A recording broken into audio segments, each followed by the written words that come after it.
Dito tayo sa phase na kailangan nating ilaban ang tama. Ang dapat. Ang sarap ng kape. Sakit na ulo ko, pagod. Idlip lang, tapos lakad na.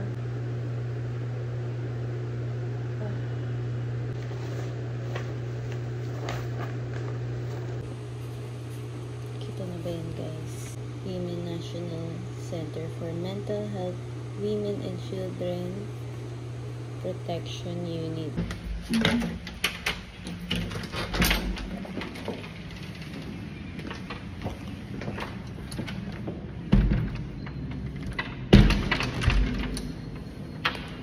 Ito na ba? Good morning, guys. Today is hearing day.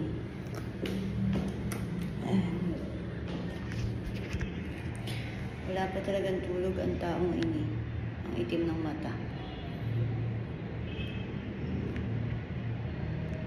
Outfit check. Ganun pa. Antok na talaga. Promise. Wala ang tulog. Hala. Kaya tinitigyawat. Natin sila sa baba. Yung mga kasama. Ito. Biduling ako. Bang, sino ka dyan? Naman ganyan. Lipin natin labas. Alam, morning. Oh my God. Ay, grabe yun. May sakay? Kilala ko yan eh. Sino pa kayo?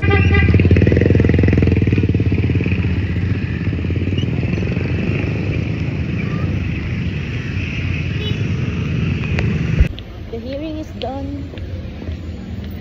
Fresh pa din. Grabe naman yung mga friendly ko. Ibig maglakad. Ay, ibig pa to. Para niya kay... Babata na mag-ayos ng papel. Ang ingay mo naman. Finish.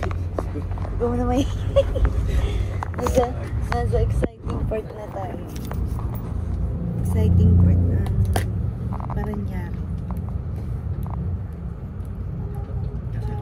Ayan.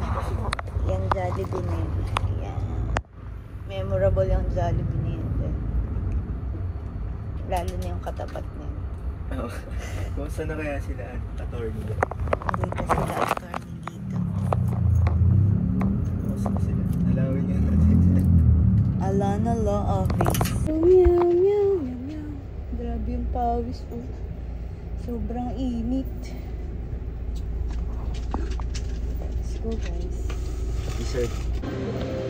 Hala. Grabe ka dyan. Sorry, walang lasa sa mga. So, today's video, nanalo tayo sa Kings. Charot! Wala pa. Nag-excited. Panalo lang sa Cobra. Shoutout sa Cobra dahil sa'yo nanalo ako. Gising yung taong to. Ay, gaga, makikita yung paligid. Baka mamaya mamaya sundod. Charot lang. Home safe. Pasok na si Yasin. Ang sa baby boom. Sa baby boom. Baby boom. Ang sa baby boom ko. Ta baby boom. Pidam pidam. Pidam pidam. Ano? May baong ka pa. Miss ka na. Miss ka na. Anong gagawin pag may humila sa'yo?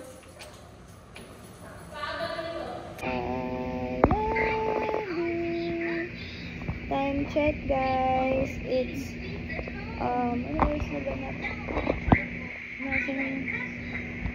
Wala na kasing other watches. Where's the watches? I think it's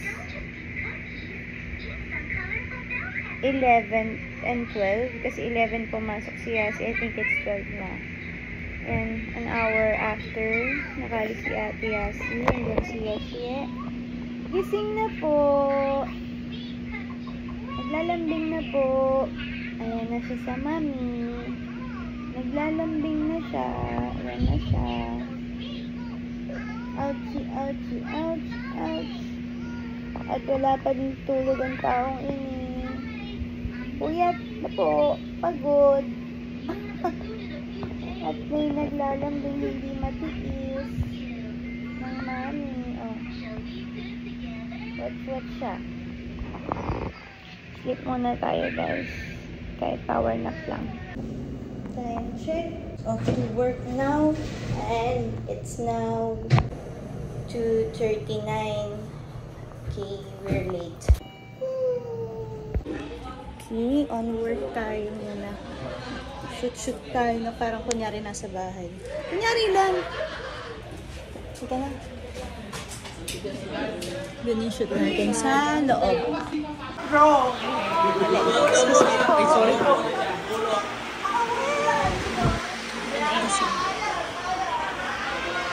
Si classmate! May nagsena. Tatayo ako. Hala. Ano guys yung mas?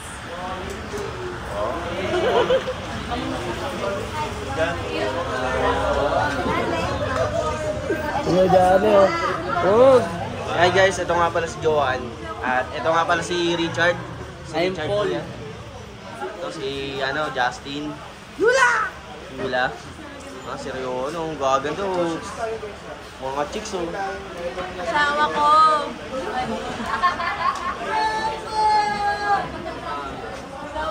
Ito po yung production guys. Ito po yung production. Ayan. Grabe. Para lang magkasala. Ayan, mga production natin guys. Vlog, di ko po to vlog no. Vlog po ni Ma'am Jasmine to. Ayan. Hey. Pera namin pare, di na manifest yun.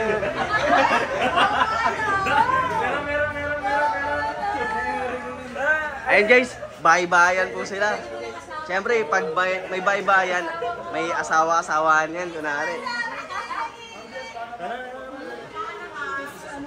Grabe. Ano sabi mo, Roy? Pera namin Pare, di na manifest. Ano sabi mo? Pera namin pare. Ano sabi mo? Pare namin nga, di na manipis nga. Ilaw. Oh, ayan. Ayun, Jasmine, asawa ko. Gusto lang sabihin ko yan na mahal na mahal pa rin kita. Gusto lang mag-sorry sa mga nagagawang kasalanan. Okay pa rin naman tayo eh. Ambak na tayo. Paano kaya i-edit ni Ma'am yun, no? Grabe yan. Ayun po yung ano namin. May namimiss ako. Asawa. Ayun!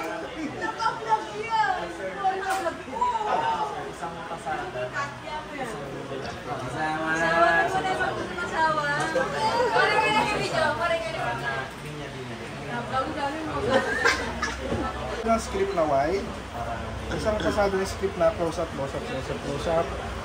Then huli mo na yung reaction shot. Wala na naman nag-BTS. Wala na naman BTS! Mumura ba ako? Suka ng cellphone mo.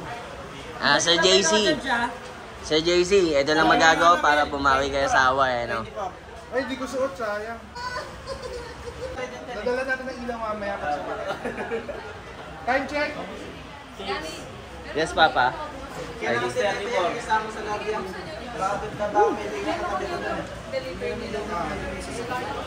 Pwede ba dahil? Guys, Ang bale, ako na magsasalita, Justin. si Justin. Yula. Tatanungin niya si Richard, titingin ka sa kanya na, Paul, magkano pa natin sa gas natin para masama na sa budget? Kasi ikaw, yung pala problema. Guys, parang mukhang problemado. Pero min daw ni Tito yung sasakyan eh. Kasi ikaw, okay. Hanapan niya, paano na yan? Gaganan ka. Ayan. Tapos ikaw, medyo sisiglahan mo. Eh, di mo tuloy. kaya ko ba yung 100? Tapos ikaw, tingin ka sa kanya, okay. Ayan. Tapos ikaw, Aya. Ito na pala yung sign ko, tapos magsisalita ka. Lingawan. Yan.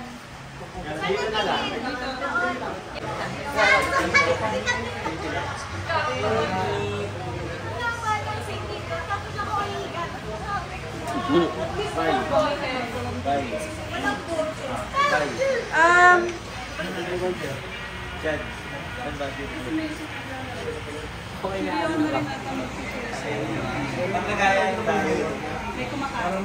May ano pa? Mamaya natin Sir Johnny pag ano yung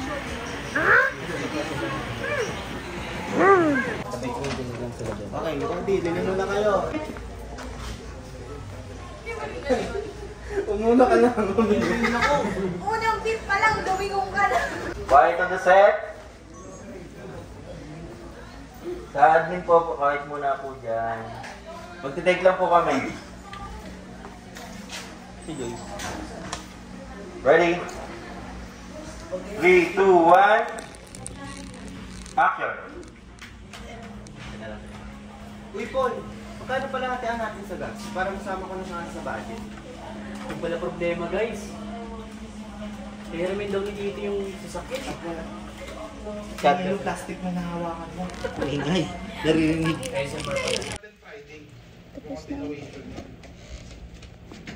Anong oras ba alis yung Friday? Sige ma'am, next week. Sige, laban. Okay. Pero ano tayo, 1 p.m. Okay po. Yeah, 1 p.m. Pera namin pare. Hindi na mag-ipis. Hindi naka-zoom to. Ano experience mo sa ating shoot? So yung experience ko ay sobrang gaang lang Diba, ito lahat. yung pinakagwapo ng M-Cars na cameraman namin. Tingnan mo naman ng facial features. Siyempre, ako nasa likod natin, nagka-cameraman. Ayan, facial features yun. Malalimin po yan. Oh, hoto. Ay po. Patay ka na. Yari. Yung ikaw yung in-interview, pero ikaw yung... Ayan, matutunan siya magtanong. What's your goal? May trabaho pang pag-uwi. So, all in all, ganun lahat. Masaya, magaling ka. Stream. Ano, 4:50 p.m. Ganun kapagod ang taong ini. So guys, ito na nga ang ating kalbaryo ng ating buhay. Yun, dede, ginawang magdaan, aray ko. Nakauwi na ako galing work and nakakain na rin kami. Time check. Ang time is 10:46 in the evening. Ayan.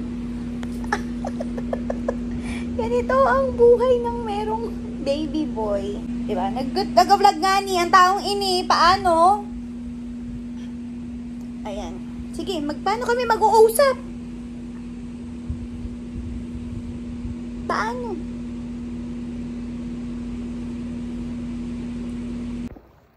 Tapos din sa ating stream. And time check. Okay, it's 3:16 in the morning. 3 o'clock talaga ako natapos sa aking stream and flex ko lang sa aking hero na babies.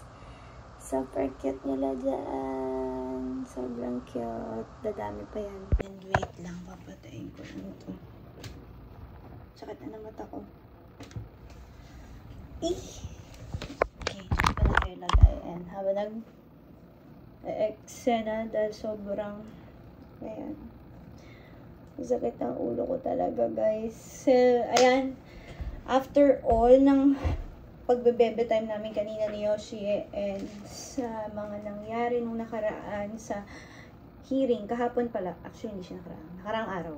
Before the hearing, eksena talaga yung attorney nila to talk with me na for a moment daw, for a second, kakausapin ako. But then, yun nga, ginawa ko, hindi talaga, nag-elbow na ako, kinancel ko na, sabi ko, hindi po ako para makipag-usap or hindi na puro, wala na po tayong para pag-usapan or siguro mamaya na lang, ganun na lang yung sinagot ko kasi before mag-start yung hearing is ganun na nangyari.